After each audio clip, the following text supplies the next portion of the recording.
అందరికీ నమస్కారం. మిత్రులారా, మీ బాడీలో పెయిన్స్ వస్తుంటాయి, సడన్గా వస్తాయి పెయిన్స్ కదా. షోల్డర్ పెయిన్ రావడం, నెక్ పెయిన్ రావడం, బ్యాక్ పెయిన్ రావడం వస్తాయి కదా.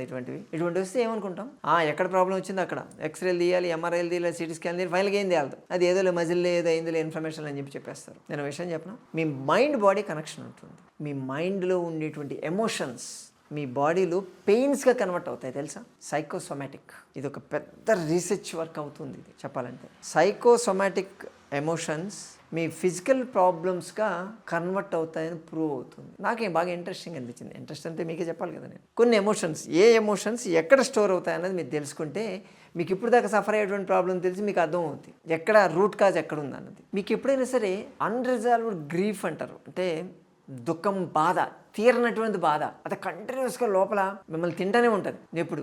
అటువంటిది, అలాగే మీరు దాచిపెట్టుకున్నటువంటి ఫీలింగ్స్, ఎక్స్ప్రెస్ చేయకుండా దాచిపెట్టుకున్నారు అనుకోండి ఫీలింగ్స్ని, ఈ రెండు వచ్చి మీ హిప్ జాయింట్ని ఎఫెక్ట్ చేస్తాయి. తుంటి ఎముక, ఈ ఎమోషన్స్ దాన్ని ఎఫెక్ట్ చేస్తాయి, ఆ జాయింట్కి అటాచ్ అవుతాయి అవి.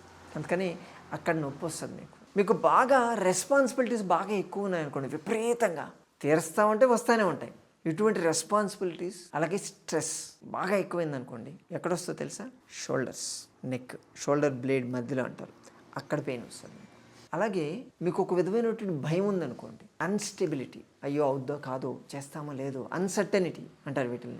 ఏది షూర్ ఉండదు, భయం, అదొక విధమైనటువంటి ఫీర్ ఉంటుంది. చేస్తుంటారు, మీరు చేసే పనులు చేస్తుంటారు, అవుద్దో కాదు, జరుగుద్దో లేదు, చేస్తానో చేయనో, వస్తుందో రాదు, ఈ అన్సర్టనిటీ ఉంటుంది చూసారా. ఇటువంటి ఎమోషన్ వచ్చి ఎక్కువైందంటే ఎక్కడ వస్తుందో తెలుసా, మీ నడుము నొప్పి వస్తుంది. అలాగే మీకు విపరీతమైన కోపం ఉంది, ఆ కోపాన్ని ఎక్స్ప్రెస్ చేసే పరిస్థితి లేదు, తిట్టలేరు, కానీ ఎక్కడ అది లోపల ఉంటుంది. అలాగే తిట్లు, అంటే బండ బూతులు తిట్టాలి మీరు, కానీ తిట్టే పరిస్థితి లేదు, దాని లోపల అణుచుకున్నారనుకోండి, ఎక్కడొస్తుందో తెలుసా, ఇక్కడ మీ దవడ ఇదంతా లాగుద్ది. ఓకే, కాస్త ఎడమవైపు లాగింది అనుకోండి, ఇంకేమవుద్దో నేను చెప్పక్కర్లేదు, ఓకేనా, దాని తర్వాత మళ్ళీ మాట్లాడదాంలేండి. అలాగే విపరీతమైనటువంటి దుఃఖం, ఎక్స్ప్రెస్ చేయలేకపోవడం, బలవంతంగా లోపల అణుచుకోవడం, అంటే అదైతే అప్పటికప్పుడు వచ్చేది కాదు, చాలా సంవత్సరాల నుంచి ఎవరికీ ఎక్స్ప్రెస్ చేయలేక, ఎవరికి ఏమీ చెప్పలేక మీ లోపల మీరే కుమిలిపోతున్నారనుకోండి, దానివల్ల చెస్ట్ పెయిన్ వస్తుంది. మీకు హార్ట్ కాదు, ఓకేనా, చెస్ట్, ఛాతీలో నొప్పి వస్తుంది.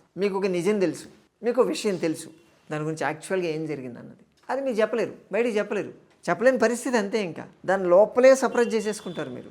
ఏవో జరుగుతుంటాయి, మీకు చెప్పాలని ఉంటుంది, కాదు ఇది కాదని చెప్పాలనుకోండి, సినిమాలో చూపిస్తుంటారు కదా హీరోయిన్లు, ఇట్లాంటి సీన్లు చాలా కనిపిస్తాయి. ఓకే, ఆ చెప్పలేని పరిస్థితి ఉంటుంది, లోపలే అది స్ట్రగుల్ అవుతూ ఉంటుంది కంటిన్యూస్గా. అలాగే లోపల నుంచేమో ఒకడు చెప్పే రాదా నీకెందుకు ఈ బాధ అని చెప్తే, లేదు చెప్పలేను, కానీ మనం చెప్పలేము, వద్దు చెప్పలేను, చెప్తే ప్రాబ్లం ఉందని మీరు ఆగుతారు కదా. ఇటువంటి ఎమోషన్ మీరు దాచుకుంటే నెక్ పెయిన్ వస్తుంది, సివియర్ నెక్ పెయిన్ వస్తుంది. మీకు బాగా యాంగ్జైటీగా ఉన్నారనుకోండి, ఏదైనా కావచ్చు, కారణం ఏదైనా కావచ్చు, యాంగ్జైటీ, టెన్షన్ ఉన్నారనుకోండి, దానివల్ల మీకు స్టమక్ పెయిన్ వస్తుంది. అన్ఎక్స్పెక్టెడ్ కంట్రోల్, అన్బేరబుల్ కంట్రోల్, అంటే మీ మీద విపరీతమైన కంట్రోల్ ఉండడం, రెస్ట్రిక్షన్స్, ఇదే చేయాలి, ఇలా పోవాలి, ఇదే తినాలి, ఇది చేయాలి, ఇలా ఉందనుకోండి, అన్కంట్రోల్, మీరు అన్బేరబుల్ కంట్రోల్ అంటారు దీన్ని. ఈ కండిషన్లో ఉంటే మీకు హ్యాండ్స్ పెయిన్ వస్తాయి, చేతులు, మణికట్టులు, ఎల్బోస్, ఈ పెయిన్స్ వస్తుంటాయి. అలాగే మొండి ఘటనలా ఉన్నారనుకోండి, మీరు చేంజ్ కావడానికి అసలు ఒప్పుకోరు, అంతే, అన్నిటికీ ఎరగంటే నోను, ఎవడు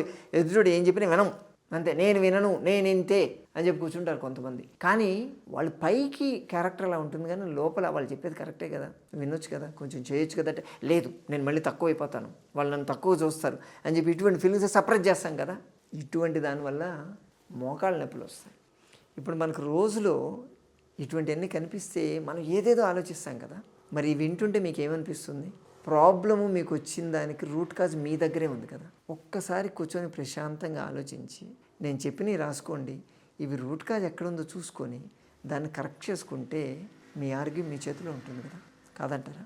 మీకు మీరే డాక్టర్ కదా, మీ ఇష్టం. మరోసారి మరో వీడియోతో మళ్ళీ కలుసుకుందాం. నమస్తే.